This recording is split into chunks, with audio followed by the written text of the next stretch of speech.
Salut, c'est l'actu de la semaine à Clermont et c'est en bref. C'est en décembre que déménage la faculté dentaire de Clermont-Ferrand et son centre de soins pour une reprise d'activité le 6 janvier 2014 sur le site du NHE, le nouvel hôpital Estin, avec 11 000 m² alloués à l'ensemble contre 8 000 pour l'instant. On manquait de place puisque le numerus clausus a augmenté ces dernières années et qu'on arrive aujourd'hui en formation initiale avec des promotions de 70 étudiants, une activité hospitalière qui augmente et du coup on était vraiment à l'étroit. Et l'objectif, c'était d'apporter une composante universitaire sur le site de l'hôpital Estin avec une mutualisation des moyens et d'un certain nombre d'outils comme l'amphithéâtre qui se trouvera juste derrière, qui est un amphithéâtre de 400 places et qui sera mutualisé avec l'hôpital. Un amphi de 400 places, 4 salles de cours pouvant accueillir 100 étudiants chacune, 2 salles de TP de 100 places également et un centre de soins équipé de 70 fauteuils pour prolonger la mission de l'UFR Odontologie, l'unité de formation et de recherche en odontologie qui sera reliée au service de chirurgie maxillofaciale du CHU Estin par 2 passerelles reliant les infrastructures hospitalières et universitaires. C'est à un tout autre type de recherche que vous convie l'INRAP, l'Institut national de recherche archéologique préventive, les 8 et 9 juin. Durant tout le week-end, les 4e journées nationales de l'archéologie seront à Clermont-Ferrand, l'occasion de s'intéresser de près à la sépulture gauloise dite de Sarliève, découverte tout près du lac éponyme à Cournon et dont les riches analyses vous offrent leurs fruits au musée Bargouin. L'occasion de rêver aussi avec le chantier de la future scène nationale où l'on découvrait en 2007 le pied d'une statue gallo-romaine haute de 3,50 m selon certaines estimations et dont on espère depuis la reprise des fouilles bien sûr trouver le reste.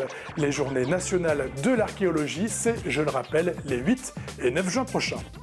Et elle remonte certainement au début du 19e siècle, l'invention du vélo.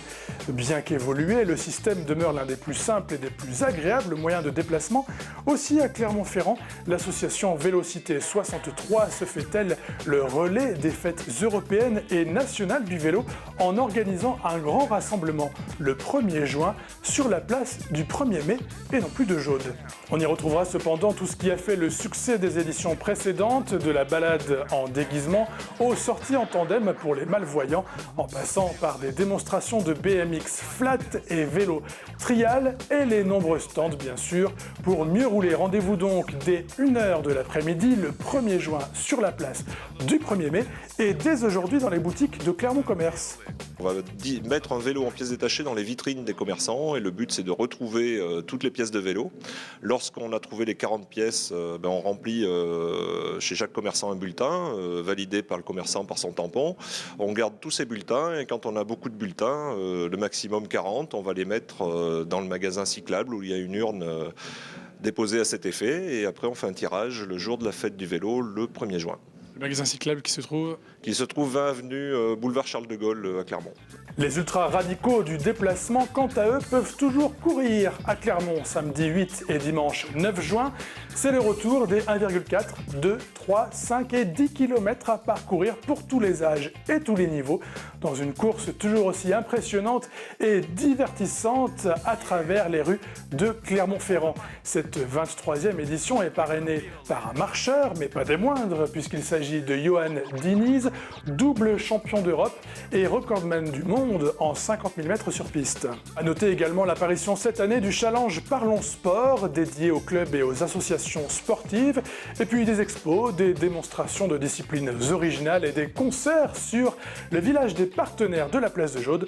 Toutes les infos sont à retrouver sur le site internet de l'événement au www.cfrunningtour.fr et sur votre magazine municipal Demain Clermont. On reste dans la sueur et les auréoles sur les maillots avec le soulagement bien sûr pour tous les supporters de l'ASM le 18 mai dernier.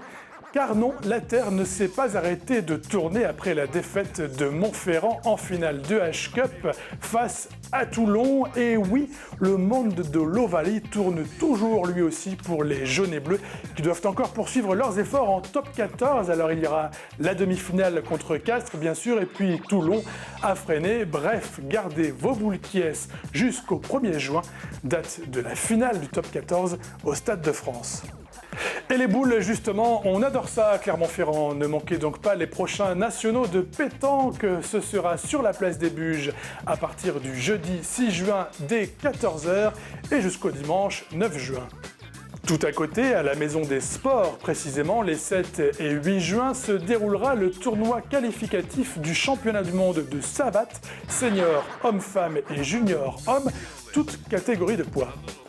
Enfin, un peu plus tôt, les 4, 5 et 6 juin, vous pourrez assister au championnat de France élite de basket universitaire au gymnase universitaire et Fleury pour les équipes féminines, Granouillet et Perrier pour les masculines.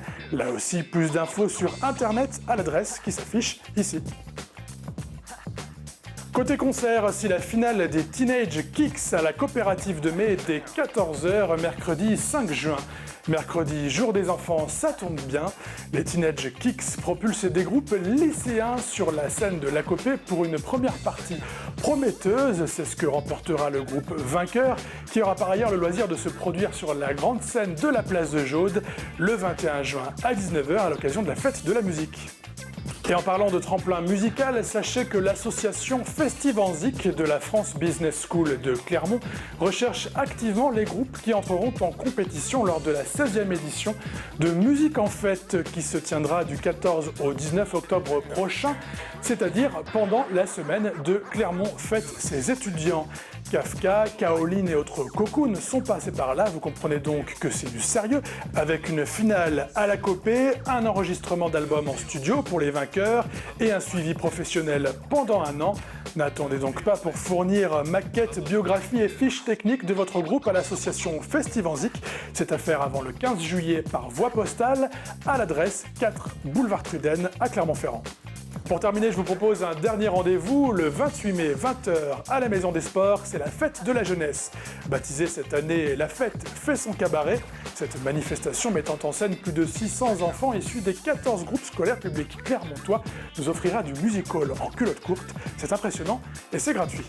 Ainsi s'achève votre émission. L'actualité clermontoise revient chez vous la semaine prochaine. Et d'ici là, bien sûr, soyez forts et ne pleurez pas, le beau temps va revenir.